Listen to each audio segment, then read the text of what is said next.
What is good, everybody? We are out here in the bush again. Let's get straight to the video.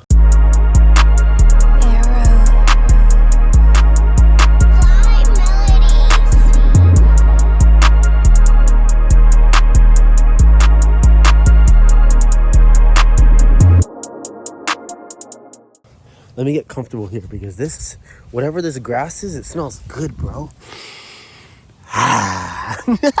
So this video is about mixing the physical and the astral realm, as I know so many of you at this moment in your journey have already been traveling the astrals, or maybe you are working toward actually doing it a lot more, so you're in the process of doing it, or you're just in your research phase. No matter what, this is going to be valuable to you. At the beginning of your journey, you usually categorize the two realms. So you have your physical life and the physical things you have to do day to day, and then you have the astral part of your life. So when you go to bed, or maybe you go and you meditate and then you travel the astral realm and you do whatever it is, get ready. We're going to talk a lot more about the astral realm, okay? But this is the start to the astral realm kind of series that I like talking about. When you mix the astral realm with the physical, that is always, you'll notice, the next step. Your guides will always bring up, okay, now you understand the astral, you understand the physical, and you have two separate lives. Now you need to mix them.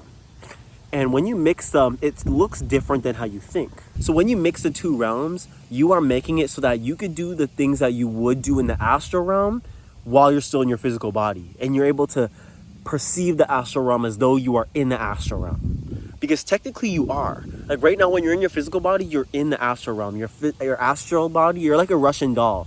Your astral body is in your physical body. And then when you astral project, you take off the shell. So you take off all the limits of your physical body. So then you're fully in the astral. But when you mix the two realms, you don't have to do that. You don't have to astral project to be able to perceive. You can just perceive. Right? That is the cool thing. So when your third eye starts opening more, you'll start to be able to perceive the astral realm even more as though it's like the physical. Because remember, your physical body is only programmed to be able to sense the third dimension. But you have organs and you have a nervous system that's able to sense the astral realm.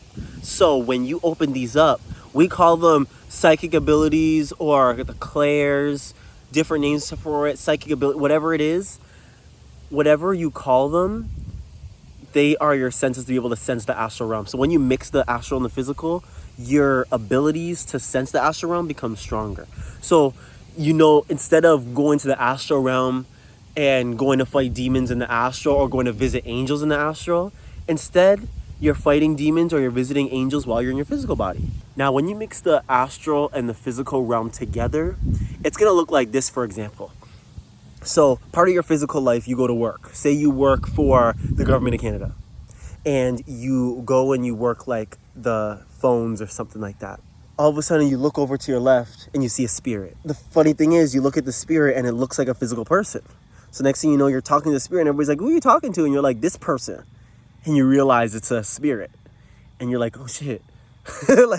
I thought this person was physical. So they start to overlap. And you'll already notice in your journey so far, you're already doing that, or that's already happening.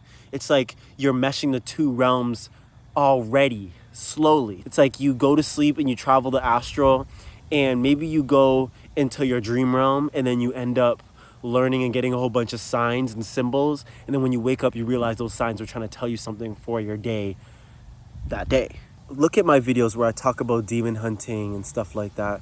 Now, for a lot of people, that's really potent. But that's what it will look like when you are meshing the astral and the physical. That's if you want to fight demons, okay? But on the lighter side of things, meshing the astral and the physical will be like angels visiting you, different spirits visiting you in the day. All of a sudden, your psychic abilities are so strong that you could just read people all day, and you're doing readings. All of a sudden, people are coming to you for readings because you are meshing the spiritual with the physical, because you realize they're basically both the same thing. You're just meshing the different layers. So look at, you have the physical, you have the astral, and then you have the soul. Now that you are more aware, you are meshing the physical and the astral together, so they're like one. So like, for example, when you mesh the physical and the astral, energy becomes everything.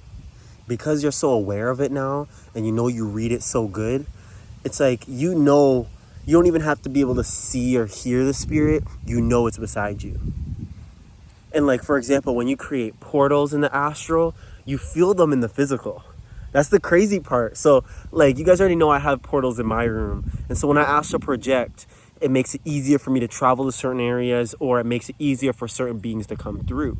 Now, because I've meshed the physical and the astral together, it'll look like this. I'll have like a client in the morning, and right away, their guides walk right through my portal, or their star family walks right through my portal, and I feel them there, and then they start talking to me, and then the people will be like, how do you know that? How do you know that? I'm like, because your guides just walk through my portal like they standing right here, right? And it's funny because they always give me a piece of paper, and they always put it on my left side, and they show me.